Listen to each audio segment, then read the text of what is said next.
வணக்கம். இலங்கையின் இன்றைய பிரதான செய்திகள். விரிவான செய்திகளுக்குள் செல்வதற்கு முன்னர் முதலில் தலைப்புச் செய்திகள். இன்று நள்ளிரவு முதல் கொத்து, ஃப்ரைட் ரைஸ் ஆகியவற்றின் விலைகளும் குறைப்பு. லலித் குஹன் வழக்கு ஆகஸ்ட் 7ஆம் தேதிக்கு கோட்டாபயவுக்கு ஆன்லைன் மூலமாக சாட்சியமளிக்க அனுமதி. குடும்ப தகராறு முற்றியதால் நடந்த விபரீதம், பறிபோனது 29 வயது பெண்ணின் உயிர். 76,000 முதியவர்களுக்கு எஸ்வெசும கொடுப்பனவு இல்லை, வெளியான காரணம். அரச ஊழியர்களுக்கு தவணை முறையில் அரிசி விநியோகம் என்ற தகவல் பொய்யானது, அமைச்சர் வசந்த சமரசிங்க தெரிவிப்பு. திருகோணமலையில் கடற்றொழிலுக்காக சென்றவர் மாயம், கதரும் உறவுகள், நடந்தது என்ன? டெங்கு நோயினால் உயிரிழந்தவர்களின் எண்ணிக்கை 39ஆக உயர்வு, தொற்று பரவலும் அதிகரிப்பு. பாடல்கள் கேட்டுக்கொண்டு இனி வீதிகளில் நடமாட முடியாது, கடுமையாகும் சட்ட நடவடிக்கை. கோர விபத்தில் 2 ஸ்தலத்தில் பலி, தனமல்வில பகுதியில் சம்பவம். இதுபோன்ற உறுதிப்படுத்தப்பட்ட செய்திகளை தொடர்ந்தும் பெற்றுக்கொள்ள இப்போதே எமது உரிமைக்குரல் நியூஸ் சேனலை சப்ஸ்கிரைப் செய்து தொடர்ந்தும் இணைந்திருங்கள். இனி தொடர்பான விரிவான செய்திகள். நாட்டில் சமையல் எரிவாயுவின் விலைகள் குறைக்கப்பட்டதை தொடர்ந்து சில உணவுகளின் விலையும் குறைக்கப்பட உள்ளதாக தகவல் வெளியாகியுள்ளது. இதேவேளை இந்த விலை மாற்றம் இன்று நள்ளிரவு முதல் நடைமுறைக்கு வரும் என்றும் அகில இலங்கை சிற்றுண்டிச்சாலை மற்றும் உணவக உரிமையாளர்கள் சங்கம் தெரிவித்துள்ளது. அதற்கமைய சோற்று பொதி, கொத்து மற்றும் ஃப்ரைட் ரைஸ் ஆகியவற்றின் விலைகள் 15 ரூபாவால் குறைக்கப்படும் என தெரிவிக்கப்பட்டுள்ளது. இதேவேளை தேநீர், பால் தேநீர் மற்றும் சிற்றுண்டிகள் ஆகியவற்றின் விலைகளும் 5 ரூபாவால் குறைக்கப்படும் என அந்த சங்கம் தெரிவித்துள்ளது. யாழ்ப்பாணத்தில் 2011ஆம் ஆண்டு காணாமல் ஆக்கப்பட்ட சமூக செயல்பாட்டாளர்களான லலித் குமார், வீரராஜ் மற்றும் குஹன் முருகானந்தன் தொடர்பான வழக்கில் முன்னாள் பாதுகாப்பு செயலாளர் கோட்டாபய ராஜபக்ஷவை கொழும்பில் உள்ள பிரதான நீதிமன்றம் ஒன்றில் நேரில் முன்னிலையாகி அங்கிருந்து நிகழ்நிலை வாயிலாக யாழ்ப்பாண நீதவான் நீதிமன்றத்தில் சாட்சியமளிக்க அனுமதி வழங்கப்பட்டுள்ளது. இதற்கான நீதிமன்ற ஏற்பாடுகள், குறிப்பாக கொழும்பு நீதிமன்றத்தின் திகதி ஒதுக்கீடு, மொழிபெயர்ப்பு உத்தியோக மற்றும் பிற நிர்வாக ஏற்பாடுகள் மேற்கொள்ளப்பட வேண்டியுள்ளதால் வழக்கு எதிர்வரும் ஆகஸ்ட் மாதம் 7ஆம் தேதிக்கு ஒத்திவைக்கப்பட்டுள்ளது. 2011ஆம் ஆண்டு டிசம்பர் மாதம் 10ஆம் தேதி மனித உரிமைகள் தினத்தை முன்னிட்டு யாழ்ப்பாணத்தில் காணாமல் ஆக்கப்பட்டோரின் உறவினர்கள் நடத்த திட்டமிட்டிருந்த போராட்டத்தை ஒருங்கிணைத்துக் கொண்டிருந்த லலித் குமார், வீரராஜ் மற்றும் குஹன் முருகானந்தன் ஆகியோர் ஆவரங்கால் பகுதியில் வைத்து காணாமல் ஆக்கப்பட்டதாக கூறப்படுகிறது. இதனைத் தொடர்ந்து 2012ஆம் ஆண்டு இவர்களின் உறவினர்கள் கொழும்பு மேன்முறையீட்டு நீதிமன்றத்தில் ஆள்கொணர்வு மனுவை தாக்கல் செய்தனர். அந்த மனு விசாரணையின் போது சம்பவம் தொடர்பான சாட்சிகளை விசாரித்து அறிக்கை சமர்ப்பிக்குமாறு யாழ்ப்பாண நீதவான் நீதிமன்றத்திற்கு மேன்முறையீட்டு நீதிமன்றம் உத்தரவிட்டது. அதன்படி 2012ஆம் ஆண்டு செப்டம்பர் மாதம் 19ஆம் தேதி முதல் யாழ்ப்பாண நீதவான் நீதிமன்றத்தில் விசாரணைகள் ஆரம்பமான பின்னர் 2017ஆம் ஆண்டு வழக்கின் சாட்சியாளர் பட்டியலில் அன்றைய பாதுகாப்பு செயலாளராக இருந்த கோட்டாபய ராஜபக்ஷவின் பெயரும் இணைக்கப்பட்டது. இதனையடுத்து நீதிமன்றத்தில் நேரில் ஆஜராகி சாட்சியமளிக்குமாறு அவருக்கு உத்தரவிடப்பட்டிருந்தது. எனினும் பாதுகாப்பு காரணங்களால் யாழ்ப்பாணத்திற்கு வர இயலாது என கோட்டாபய ராஜபக்ஷ தொடர்ந்து தெரிவித்து வந்துள்ளார். இதன் பின்னர் தனது சட்டத்தரணிகள் ஊடாக நிகழ்நிலை வாயிலாக சாட்சியமளிக்க அனுமதி கோரி நீதிமன்றத்தில் விண்ணப்பம் செய்தார். அதனைத் தொடர்ந்து யாழ்ப்பாணம் வருவதில் உள்ள பாதுகாப்பு அச்சுறுத்தல்கள் தொடர்பான சத்திய பிரமாண பத்திரத்தை சமர்ப்பிக்குமாறு நீதிமன்றம் உத்தரவிட்டது. கடந்த ஜூன் மாதம் 2ஆம் தேதி நடைபெற்ற விசாரணையில் நிகழ்நிலை வாயிலாக சாட்சியமளிக்க நீதிமன்றம் அனுமதி வழங்கியது. பின்னர் ஜூன் மாதம் 19ஆம் தேதி நடைபெற்ற விசாரணையின் போது கொழும்பில் உள்ள பிரதான நீதிமன்றங்களில் ஏதேனும் ஒன்றில் நேரில் முன்னிலையாகி அங்கிருந்து யாழ்ப்பாண நீதவான் முன்னிலையில் நிகழ்நிலை வாயிலாக சாட்சியமளிக்குமாறு கோட்டாபய ராஜபக்ஷவுக்கு நீதிமன்றம் உத்தரவிட்டது. மேலும் எந்த நீதிமன்றத்தில் முன்னிலையாக முடியும் என்பதையும் அதற்கான ஏதுவான 3 திகதிகளையும் நீதிமன்றத்திற்கு அறிவிக்குமாறும் நீதிமன்றம் நிர்ணயிக்கும் திகதியில் நேரில் முன்னிலையாகி நிகழ்நிலை வாயிலாக சாட்சியமளிக்குமாறும் உத்தரவிடப்பட்டது. இந்த நிலையில் வழக்கு நேற்று மீண்டும் விசாரணைக்கு எடுத்துக் கொள்ளப்பட்ட போது கொழும்பு நீதிமன்றத்தில் திகதி பெறுதல் மற்றும் மொழிபெயர்ப்பு உத்தியோகத்தர்கள் உள்ளிட்ட தேவையான நிர்வாக ஏற்பாடுகளை மேற்கொள்ள கால அவகாசம் தேவைப்படுவதால் வழக்கு எதிர்வரும் ஆகஸ்ட் மாதம் 7ஆம் தேதிக்கு ஒத்திவைக்கப்பட்டுள்ளமை குறிப்பிடத்தக்கது. குடும்ப தகராறு முற்றியதில் கணவனால் மேற்கொள்ளப்பட்ட தாக்குதலில் பலத்த காயமடைந்த 29 வயதுடைய மனைவி உயிரிழந்த சம்பவம் பொலனறுவை அர்லஹங்வில பிரதேசத்தில் இடம்பெற்றுள்ளது. அர்லஹங்வில போலீஸ் பிரிவுக்குட்பட்ட பிம்புகுண பிரதேசத்தில் இந்த சம்பவம் இடம்பெற்றுள்ளது. பலத்த காயமடைந்த நிலையில் அர்லஹங்வில வைத்தியசாலையில் அனுமதிக்கப்பட்ட பின்னர் மனைவி உயிரிழந்துள்ளதாக அர்லஹங்வில போலீசார் தெரிவித்தனர். கொலை சம்பவத்துடன் தொடர்புடைய சந்தேக நபரான கணவனை கைது செய்வதற்கான மேலதிக விசாரணைகளை அர்லஹங்வில போலீசார் மேற்கொண்டு வருகின்றனர்.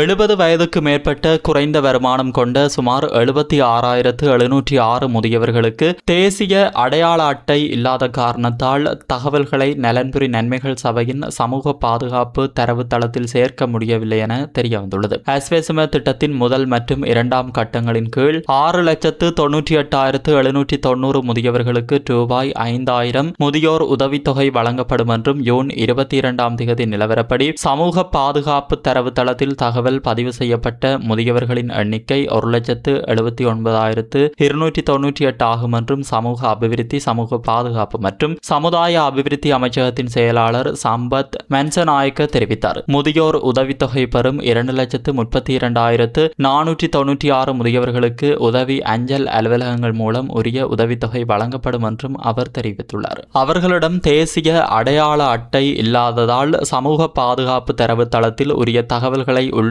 முடியவில்லை என்றும் முதியவர்களுக்கு அதை வழங்குவதற்கு எடுக்கப்பட வேண்டிய நடவடிக்கைகள் குறித்து ஆட்பதிவு திணைக்களம் நடவடிக்கைகளை மேற்கொண்டு வருவதாகவும் தெரிவிக்கப்படுகிறது. இதற்கிடையில் அஸ்வெசும உதவித்தொகை பெறும் குடும்பங்களில் உள்ள 1,75,684 மாற்றுத்திறனாளிகளுக்கு ஊனமுற்றோர் உதவித்தொகை வழங்கப்படுகிறது என்றும் இந்த குழுவில் உள்ள 1,05,672 நபர்களின் தகவல்கள் மட்டுமே சமூக பாதுகாப்பு தரவுத்தளத்தில் உள்ளிடப்பட்டுள்ளன என்றும் அவர் கூறியுள்ளமை குறிப்பிடத்தக்கது. அதன்படி சம்பந்தப்பட்ட மாற்றுத்திறனாளிகள் பதிவு செய்யப்படாதது, தேசிய அடையாள அட்டை இல்லாதது மற்றும் கணனி அமைப்பில் உள்ள உள்பிழைகள் காரணமாக குறைந்த வருமானம் கொண்ட குடும்பங்களில் உள்ள மாற்றுத்திறனாளிகளின் தரவுகளை சமூக பாதுகாப்பு தரவுத்தளத்தில் சேர்ப்பதில் சிக்கலான சூழ்நிலைகள் ஏற்பட்டுள்ளன என்று செயலாளர் தெரிவித்தார்.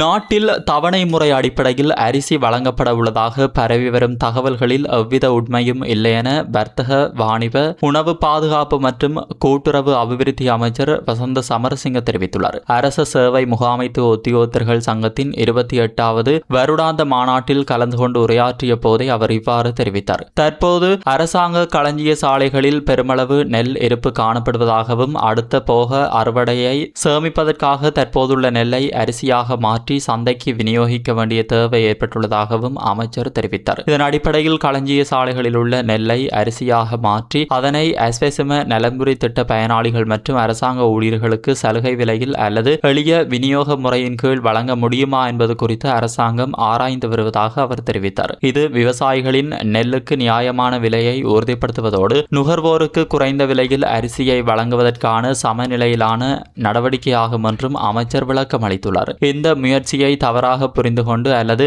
மக்களை தவறாக வழிநடத்தும் நோக்கில் அரசாங்கம் தவணை முறையில் அரிசி வழங்கவுள்ளதாக சிலர் பொய்யான தகவல்களை பரப்பி வருவதாகவும் அவர் குற்றம் சாட்டியுள்ளார். விவசாயிகளையும் நுகர்வோரையும் பாதுகாப்பதே அரசாங்கத்தின் பிரதான நோக்கம் என்றும் உபரி அரிசியை ஏற்றுமதி செய்வதற்கும் அரிசி மாவை அடிப்படையாக கொண்ட உற்பத்திகளை ஊக்குவிப்பதற்கும் நடவடிக்கைகள் மேற்கொள்ளப்பட்டு வருவதாகவும் அமைச்சர் தெரிவித்தார். விவசாயிகளிடமிருந்து குறைந்த விலையில் நெல்லை கொள்வனவு செய்து பின்னர் அதிக லாபத்திற்காக அரிசியை விற்பனை செய்யும் சில நெல் ஆலை உரிமையாளர்களின் செயல்பாடுகள் குறித்து அரசாங்கம் கவனம் செலுத்தி வருவதாகவும் அவர் தெரிவித்தார். கேரி சம்பா உள்ளிட்ட சில அரிசி வகைகள் நிர்ணயிக்கப்பட்ட விலையை விட அதிக விலைக்கு விற்பனை செய்யப்பட்டதாக கூறி சம்பந்தப்பட்டோருக்கு எதிராக நுகர்வோர் அதிகார சபை ஊடாக சட்ட நடவடிக்கை எடுக்கப்படும் என்றும் அமைச்சர் தெரிவித்தார். சந்தையில் அரிசி விலையை கட்டுப்பாட்டிற்குள் கொண்டு வருவதற்காக கேரி சம்பாவுக்கு மாற்றாக குறிப்பிட்ட அளவு அரிசியை தற்காலிகமாக இறக்குமதி செய்ய அரசாங்கம் தீர்மானித்துள்ளதாகவும் அதற்காக ஒரு மாத காலத்திற்கு அரிசி இறக்குமதிக்கான கட்டுப்பாடுகள் தளர்த்தப்பட்டதாகவும் அவர் தெரிவித்தார். இதன் காரணமாக தற்போது சந்தையில் அரிசி விலை கட்டுப்பாட்டிற்குள் வந்துள்ளதாகவும் அடுத்த 6 மாதங்களுக்கு தேவையான அரிசி இருப்பு நாட்டில் போதுமான அளவில் உள்ளதாகவும் அமைச்சர் கூறினார். மேலும் கடந்த அமைச்சரவை கூட்டத்தில் நெல் கொள்வனவுக்காக 6,000 மில்லியன் ரூபாய் ஒதுக்கப்பட்டுள்ளதாகவும் விவசாயிகளுக்கு நியாயமான விலை கிடைப்பதை உறுதி செய்வதில் அரசாங்கம் உறுதியாக செயல்பட்டு வருவதாகவும் அமைச்சர் வசந்த சமரசிங்க மேலும் தெரிவித்துள்ளமை குறிப்பிடத்தக்கது. திருகோணமலை வீரநகர் பகுதியிலிருந்து கடற்றொழிலுக்காக சென்ற கடற்றொழிலாளர் ஒருவர் மாயமாகியுள்ள சம்பவம் ஒன்று இடம்பெற்றுள்ளது. குறித்த கடற்றொழிலாளர் சென்ற படகு ஒன்று நேற்று காலை கடலில் பயணித்த கப்பல் ஒன்றுடன் மோதி விபத்துக்குள்ளாகியதில் இந்த சம்பவம் பதிவாகியுள்ளதாக தெரிவிக்கப்படுகிறது. இந்த சம்பவத்தில் படகில் இருந்த 25 வயதுடைய இளம் கடற்றொழிலாளர் ஒருவரே இவ்வாறு கடலில் மூழ்கி காணாமல் போயுள்ளார். இந்த நிலையில் விபத்து நடந்தவுடனே அருகில் இருந்த கடற்றொழிலாளர்களும் கடற்படையினரும் இணைந்து மீட்பு பணிகளை தொடங்கியுள்ளனர். எனினும் இதுவரை அவரை பற்றிய எந்த முடிவும் தெரியவில்லை என்பதுடன் தொடர்ந்தும் தீவிர தேடுதல் நடவடிக்கைகள் முன்னெடுக்கப்பட்டு வருகின்றன. இந்த நிலையில் விபத்துக்கான காரணம் மற்றும் மோதிய கப்பல் குறித்த மேலதிக விசாரணைகளை காவல்துறையுடன் கடற்படையினரும் மேற்கொண்டு வருகின்றமை குறிப்பிடத்தக்கது.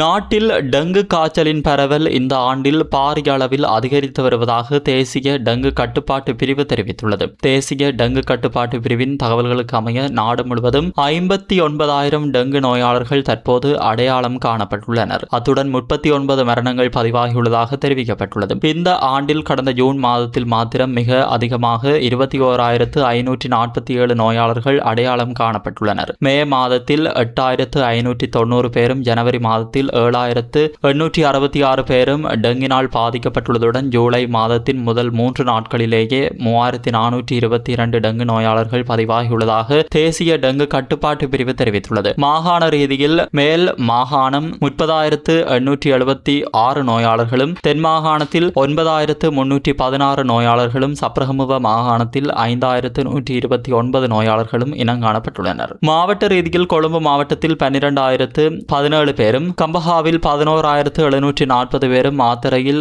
4,262 நோயாளர்களும் அடையாளம் காணப்பட்டுள்ளனர். இதனிடையே நாடு முழுவதும் 142 சுகாதார மருத்துவ அதிகாரி பிரிவுகள் தொடர்ந்து டெங்கு பரவும் அதிவேக அபாய வலயங்களாக அடையாளம் காணப்பட்டுள்ளன. எனவே டெங்கு பரவல் தீவிரமடைந்து வருவதால் பொதுமக்கள் தங்கள் வீடுகளையும் சுற்றுப்புறங்களையும் தூய்மையாக வைத்திருக்குமாறு அறிவுறுத்தப்பட்டுள்ளமை குறிப்பிடத்தக்கது.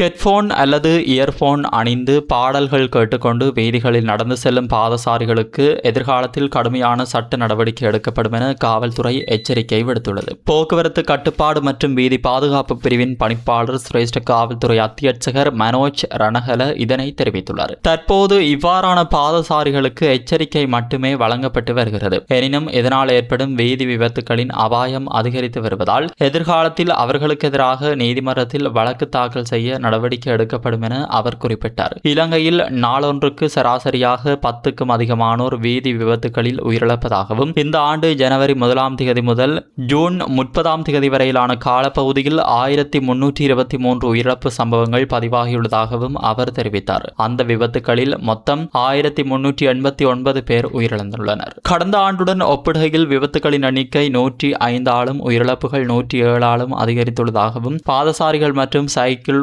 ஓட்டுநர்களே அதிகளவில் பாதிக்கப்படுவதாகவும் அவர் சுட்டிக்காட்டியுள்ளார். கவனக்குறைவு, வீதி விதிமுறைகளை மீறுதல், அதிவேகமாக வாகனம் செலுத்துதல் மற்றும் வாகனங்களை முறையாக பராமரிக்காதது போன்றவையே பெரும்பாலான விபத்துகளுக்கான முக்கிய காரணங்களாக அவர் குறிப்பிட்டுள்ளார். விபத்துகளை கட்டுப்படுத்தும் நோக்கில் காவல்துறை மா அதிபரின் அறிவுறுத்தலின் கீழ் 3 கிலோமீட்டர் தூரத்திற்குள் பயணிக்கும் வாகனங்களின் வேகத்தை கண்காணிக்கக்கூடிய நவீன கருவிகள் உள்ளிட்ட புதிய தொழில்நுட்பங்கள் அறிமுகப்படுத்தப்பட்டுள்ளதுடன் விசேட போக்குவரத்து கண்காணிப்பு நடவடிக்கைகளும் தீவிரப்படுத்தப்பட்டுள்ளன. மேலும் வீதி விபத்துகளுடன் தொடர்புடையவர்கள் எவ்வித பாகுபாடுமின்றி நீதிமன்றத்தில் முன்னிலைப்படுத்தப்படுவார்கள் என்றும், எதிர்காலத்தில் கடுமையான அபராதங்கள் விதிப்பதோடு தேவையெனில் ஓட்டுநர் உரிமங்களை ரத்து செய்யும் நடவடிக்கைகளும் முன்னெடுக்கப்படும் என சிரேஷ்ட காவல்துறை அத்தியட்சகர் மனோஜ் ரணஹல தெரிவித்துள்ளார். தனமெல்வில உடவளவ வீதியின் போதகம பகுதியில் இடம்பெற்ற விபத்தில் 2 உயிரிழந்துள்ள சம்பவம் இடம்பெற்றுள்ளது. ஒரு மோட்டார் சைக்கிளும் ஒரு பார ஊர்தியும் நேருக்கு நேர் மோதிக்கொண்டதில் இந்த விபத்து ஏற்பட்டுள்ளது. மோட்டார் சைக்கிளில் சென்ற இருவரும் சம்பவ இடத்திலேயே உயிரிழந்ததாக போலீசார் தெரிவித்துள்ளனர். உயிரிழந்தவர்கள் தனமெல்விலவை சேர்ந்தவர்கள் என தெரிய வந்துள்ளது. பார ஊர்தியின் ஓட்டுநர் கைது செய்யப்பட்டுள்ளதுடன் மேலும் தனமெல்வில போலீசார் இதுகுறித்து விசாரணைகளை மேற்கொண்டு வருகின்றனர். இத்துடன் இன்றைய பிரதான செய்திகள் நிறைவடைகின்றன. இதுபோன்ற செய்திகளை தொடர்ந்தும் பெற்றுக்கொள்ள உரிமை குரலோடு இணைந்திருங்கள்.